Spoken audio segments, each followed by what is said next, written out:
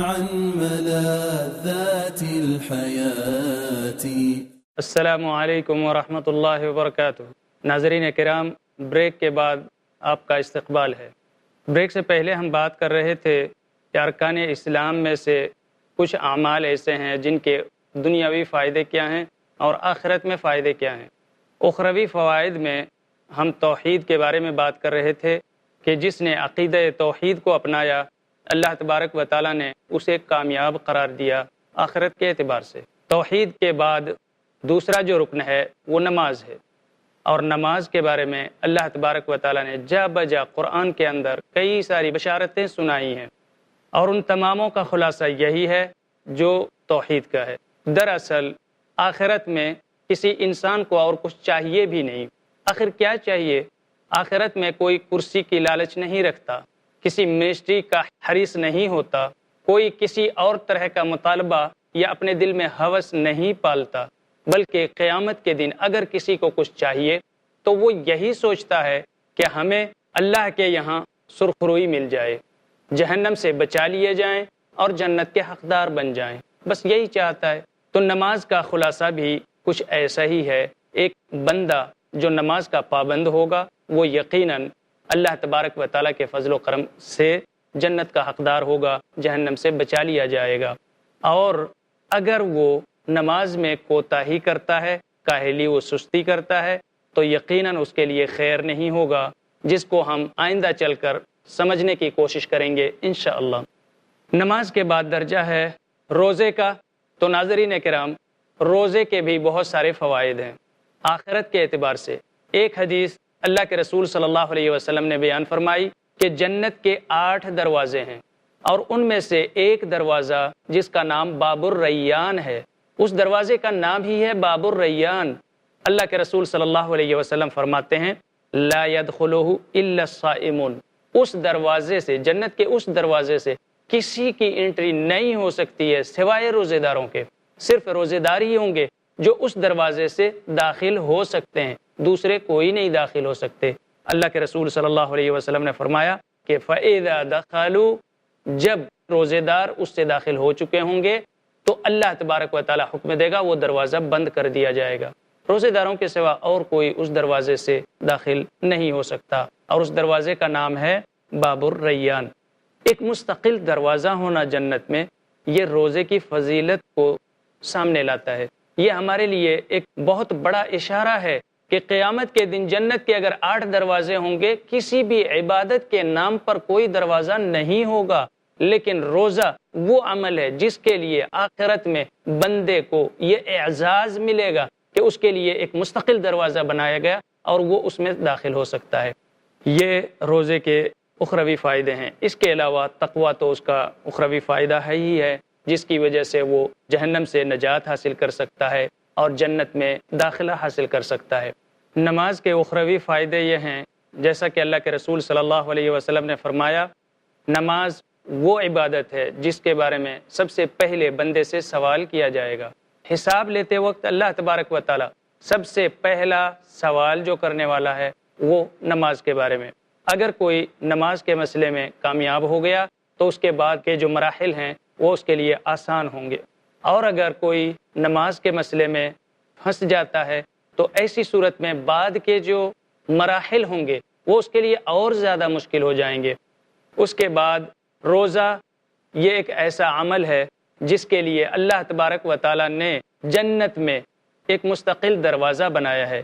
جنت کے 8 دروازے ہیں، ان دروازوں میں سے ایک دروازے کا نام باب الریان ہے، جس سے روزے داروں کے سوا اور کوئی داخل نہیں ہو سکتا۔ اور یہ روزے کا اور روزے داروں کا اعزاز ہے کہ جنت میں ان کے لیے ایک مستقل دروازہ رکھا گیا، جبکہ کسی اور عبادت کے لیے ایسا نہیں کیا گیا۔ اللہ کے رسول صلی اللہ علیہ وسلم نے فرمایا کہ اس 8ویں دروازے کا نام باب الریان ہے، لا يدخلہ الا الصائمون، روزے داروں کے سوا اور کسی کو اس میں داخلہ نہیں دیا جائے گا، کوئی اس میں داخل نہیں ہو سکتا ہے، اور جب روزے دار داخل ہو جائیں گے تو وہ دروازہ بند کر دیا جائے گا۔ یہ روزے کے اخروی فوائد ہیں، اور روزے کے اخروی فوائد میں تقویٰ بھی ہے۔ اگر تقویٰ کسی کے اندر آ جائے تو یہ تو آخرت ہی کے مسائل میں سے ہے۔ روزے کے علاوہ اللہ تبارک و تعالیٰ نے حج کے بھی بہت سارے فائدے رکھے ہیں، جیسا کہ اللہ تبارک و تعالیٰ نے فرمایا فَمَنْ فَرَضَ فِيهِنَّ الْحَجَّ فَلَا رَفَثَ وَلَا فُسُوقَ وَلَا جِدَالَ فِي الْحَجِّ، اور اس کی تفسیر میں، اس کے مفاہیم میں اللہ کے رسول صلی اللہ علیہ وسلم نے بیان فرمایا من حج فلم يرفث ولم يفسق رجع كيوم ولدته امه، اگر کسی نے حج کیا اور اس طرح حج کیا جس حج میں اس نے رفث نہیں کیا، فسوق نہیں کیا، تو وہ ایسے واپس آتا ہے حج سے جیسے وہ آج ہی ماں کے پیٹ سے پیدا ہوا ہو، گناہوں سے بالکل پاک و صاف، اس کے جسم میں، اس کے نامہ اعمال میں کوئی گناہ نہیں ہوتے، بالکل گناہوں سے پاک و صاف ہو کر واپس آتا ہے۔ گناہوں سے پاک و صاف ہونا یہ حج کا اخروی فائدہ ہے، اور اس طرح پاک ہو جانا کہ اس کے صغائر، کبائر، اور جو اس نے چھپ کے کیا ہو، جو علی اعلان کیا ہو، ظاہر و باطن، جس طرح کے بھی گناہ کیے ہوں، اللہ تبارک و تعالیٰ اس حج کو اس کے لیے کفارہ بنا دیتا ہے۔ اور اسی طرح اللہ کے رسول صلی اللہ علیہ وسلم نے نماز کو بھی اس بندے کے لیے کفارہ بنا دیا ہے، جیسا کہ اللہ کے رسول صلی اللہ علیہ وسلم نے فرمایا ایک نماز دوسرے نماز تک کے لیے کفارہ ہے، اسی طرح روزہ اس بندے کے لیے کفارہ ہے، اور پھر حج بھی اس بندے کے لیے کفارہ ہے۔ اللہ کے رسول صلی اللہ علیہ وسلم نے فرمایا تابعوا بین الحج والعمرہ، حج عمرہ کیا کرتے رہو، ایسا کرنے سے یہ دونوں گناہوں کو ایسے مٹاتے ہیں جیسے بھٹی لوہے کی زنگ کو مٹاتی ہے، تو اس طرح سے گناہوں کو مٹاتے ہیں حج اور عمرہ۔ تو حج عمرے کے اندر یہ فوائد ہیں، نماز روزے کے اندر یہ اخروی فوائد ہیں، اتنے سارے فوائد ہیں دنیا میں بھی اور آخرت میں بھی۔ کوئی بندہ اگر ان فطری اعمال کو انجام دیتا ہے، اپنے اس ڈیوٹی کو انجام دیتا ہے جس کے لیے وہ پیدا کیا گیا، اور اس فطرت کو انجام دیتا ہے جس فطرت پر وہ پیدا کیا گیا، تو یقیناً یہی شخص ہے جو دنیا میں بھی کامیاب ہے اور آخرت میں بھی کامیاب ہے۔ دنیا میں کامیابی تو ہے ہی ہے، اور آخرت کی کامیابی کا ضامن اللہ تبارک و تعالیٰ ہے، جو بارہا کئی بار قرآن کریم کے اندر انہیں نجات پانے والوں میں قرار دیتا ہے۔ ناظرین کرام، جب ہم نے ان عبادات کے، ارکان اسلام کے دنیاوی اور اخروی بعض فوائد کو جان لیا، اب ہمیں یہ دیکھنا ہے کہ کیا واقعتاً وہ فوائد ہمیں حاصل ہو رہے ہیں۔ کئی ایسے لوگ ہیں جو نماز ادا کرتے ہیں، لیکن انہیں ان کی نماز فحش سے نہیں روکتی ہے۔ کئی لوگ ایسے ہیں جو حج کرتے ہیں، لیکن بد اخلاقیوں سے ان کا حج نہیں روک سکتا ہے۔ کچھ لوگ ایسے ہیں جو روزے رکھتے ہیں، لیکن روزہ رکھنے کے باوجود وہ گالی گلوچ بھی کرتے ہیں، غیبت بھی کرتے ہیں، جھوٹ بھی بول لیتے ہیں، تو روزہ انہیں کیوں نہیں روکتا؟ اگر واقعتاً یہ فوائد ہیں تو کیا وجہ ہے کہ انہیں ان کے اعمال فائدہ نہیں پہنچاتے؟ یہ ایک بہت ہی انتہائی اہم سوال ہے، اور اس کا جواب جاننے کے لیے ہمیں اللہ تبارک و تعالیٰ کی کتاب اور سنت رسول اللہ صلی اللہ علیہ وسلم کا مطالعہ کرنا پڑے گا۔ سب سے پہلی بات تو یہ ہے، اگر سرسری طور پر دیکھا جائے اس کا جواب یہ بنتا ہے کہ ہم نے ان اعمال کو جو انجام دیا ان کے حقوق کے ساتھ انجام نہیں دیا۔ کلمہ توحید ہم نے زبان سے ادا کی، لیکن دل کی جو کیفیت ہونی چاہیے وہ کیفیت ہمارے دل کی نہیں ہے، اور اس کی وجہ سے ہمارے اس توحید میں وہ طاقت نہیں بن سکی، اور طاقت نہ بننے کی وجہ سے وہ توحید ہمیں غلط کاموں سے نہیں روک سکا۔ ہماری نماز بھی اس طرح کی نہیں ہو سکی جیسی اللہ تعالیٰ کو چاہیے تھی، اور اس کی وجہ سے اس نماز میں وہ طاقت نہیں بن سکی، اور طاقت نہ بننے کی وجہ سے وہ نماز ہمیں برائیوں سے نہیں روک سکی، فحش سے نہیں روک سکی، اور نہ ہی منکر سے وہ نماز روک سکتی ہے۔ یہ ایک تفصیل طلب معاملہ ہے، اور اس کا جواب یقیناً کچھ تفصیل سے دیا جانا چاہیے۔ اس لیے ناظرین، اس مجلس کو یہیں ختم کرتے ہیں، لیکن آئندہ مجلس میں انشاءاللہ اس کو تفصیل سے جاننے کی کوشش کریں گے کہ ہم عبادات انجام دیتے تو ہیں، لیکن کیا وجہ ہے کہ ان عبادتوں کے وہ فوائد جو بیان کیے گئے ہمیں نظر نہیں آتے۔ چونکہ وقت ختم ہو رہا ہے، اس لیے آج کی مجلس یہیں ختم کرتے ہیں۔ تب تک کے لیے اجازت دیجیے۔ السلام علیکم ورحمۃ اللہ وبرکاتہ۔ سمو عن ملاذات الحياة وذكر طيب بعد الممات، إمام في التقى في